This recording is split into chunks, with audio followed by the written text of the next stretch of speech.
మొత్తం మీద పట్టభద్రుల ఉప ఎన్నిక ప్రక్రియ ఎంత హాట్ గా నడుస్తుందో నిన్నటి నుంచి ఉదయం నుంచి మనం చూస్తూనే ఉన్నాము. 4 రౌండ్లు పూర్తి అయింది. 4 రౌండ్లు పూర్తి ఎన్నికల 4 రౌండ్లు మాత్రం పూర్తి అయిన నేపథ్యంలో అఫీషియల్ గా కలెక్టర్ దగ్గర నుంచి వచ్చిన ఆర్డర్స్ మాత్రం మన దగ్గర ఉన్నాయని చెప్పుకోవచ్చు. తీన్మార్ మల్లన్న కాంగ్రెస్ అభ్యర్థి తీన్మార్ మల్లన్నకి 1,22,813 ఓట్లు వస్తే, అదే బీఆర్ఎస్ పార్టీ అభ్యర్థి రాకేష్ రెడ్డికి 1,04,248 ఓట్లు వచ్చిన పరిస్థితి మాత్రం ఉన్నది. ఇక గుజ్జుల ప్రేమేందర్ రెడ్డి బీజేపీ తరపున పోటీ చేసిన గుజ్జుల ప్రేమేందర్ రెడ్డి 43,313 ఓట్లు సాధించారు. దీంతో పాటు ఇక్కడ ఇండిపెండెంట్ అభ్యర్థి అశోక్ కుమార్ 29,697 ఓట్లు మాత్రం సాధించారని చెప్పుకోవచ్చు. ఇక 5th వరకు తీసుకునే ఆస్కారం అయితే ఉంటుంది. బక్కా జెడ్సన్ అందరికీ తెలిసిందే. బక్కా జెడ్సన్ 2,057 ఓట్లు మాత్రం సాధించారు. బక్కా జెడ్సన్ ఆరో అభ్యర్థి బరిగెల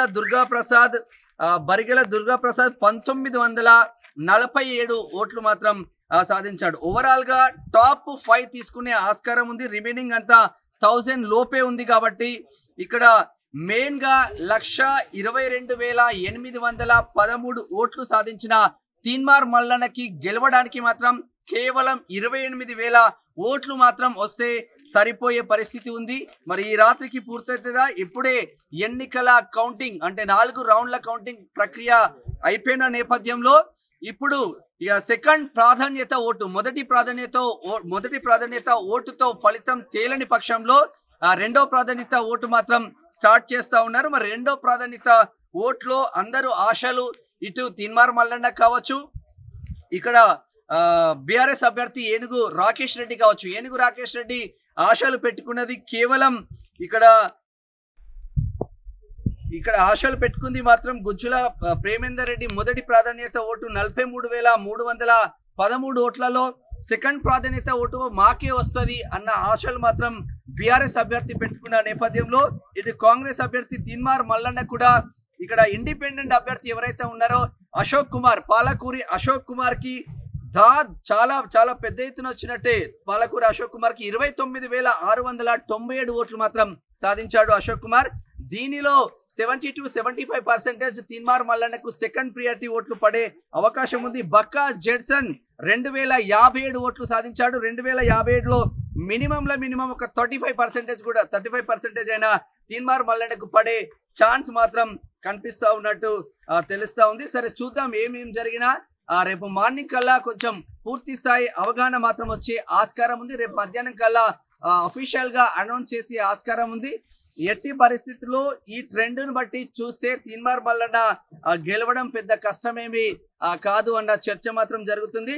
సరే ఇప్పుడు ఈ కంపారిజన్ చూస్తే అంటే కాంగ్రెస్ అభ్యర్థి తీన్మార్ మల్లన్నకు 1,22,813 ఓట్లు, బీఆర్ఎస్ అభ్యర్థి ఏనుగుల రాకేష్ రెడ్డికి 1,04,248 ఓట్లు. వీళ్ళిద్దరి వ్యత్యాసం చూస్తే కేవలం 18,565 ఓట్లు మాత్రం వ్యత్యాసం కనిపిస్తా ఉంది.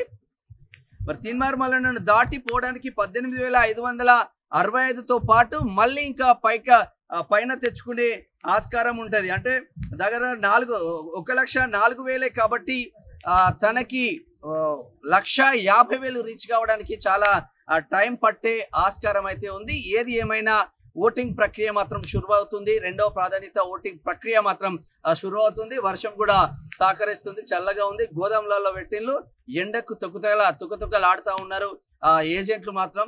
మరి ఏందో అర్థం కాని పరిస్థితులు, కనీసం ఘోరమైన పరిస్థితి అయితే ఉంది గోదాములలో ఎన్నికల కౌంటింగ్ ప్రక్రియలలో. మరి ఇక్కడ చూడాల్సిన అవసరం ఏంటంటే మొదటి ప్రాధాన్యత ఓటుతో ఫలితం తేలలే కాబట్టి రెండో ప్రాధాన్యత ఓట్లు లెక్కింపు స్టార్ట్ అవబోతుంది. రెండో ప్రాధాన్యత ఓట్లో తీన్మార్ మల్లన్నకి ఎక్కువ వచ్చే అవకాశం ఉంది అని కాంగ్రెస్ పార్టీ అభ్యర్థి తీన్మార్ మల్లన్న ఆశాభావం వ్యక్తం చేస్తా ఉన్నాడు. అలాగే బీఆర్ఎస్ పార్టీ అభ్యర్థి ఏనుగుల రాకేష్ రెడ్డి కూడా ఆశాభావం వ్యక్తం చేస్తా ఉన్నారు. ఇది ఇట్లా ఉంటే ఆర్ఓల పైన ఇప్పుడు బీఆర్ఎస్ అభ్యర్థి ఏనుగుల రాకేష్ రెడ్డి ఆర్ఓలను కొంచెం ఇబ్బందులు పెట్టి తన విధులకు ఆటంకం కలిగించడంతోనే నల్లగొండ పట్టణంలో ఇక్కడ నల్గొండ మాజీ ఎమ్మెల్యే కంచర్ల భూపాల్ రెడ్డి పైన వాళ్ళు కంప్లైంట్ చేశారు. కేసు కూడా నమోదు అవుతా ఉన్నది. అన్నెసెసరీ థింగ్స్ పెట్టేసుకొని అన్నెసెసరీ గొడవలు పెట్టేసుకొని ఇక తీన్మార్ మల్లన్న ఏదో మమ్మల్ని సాధించి గెలిచిందన్న ఒక కుట్ర కోణంలో బీఆర్ఎస్ వెళ్తుంది అని ఇక్కడ స్థానికంగా ఉన్న ప్రజలు అనుకోండి, స్థానిక మీడియా కంప్లీట్ గా అనుకున్న ఆ పరిస్థితి మాత్రం ఉంది. సరే చూద్దాం, ఏది ఏమైనా తీన్మార్ మల్లన్న గెలుపు అవకాశమే ఎక్కువ శాతం ఉంది అని చర్చ మాత్రం జరుగుతూ ఉంది. చూద్దాం. చూస్తూనే ఉన్నాడు క్యూ న్యూస్. మరిన్ని అప్డేట్ కోసం మళ్ళీ మీ ముందుకు వస్తాను.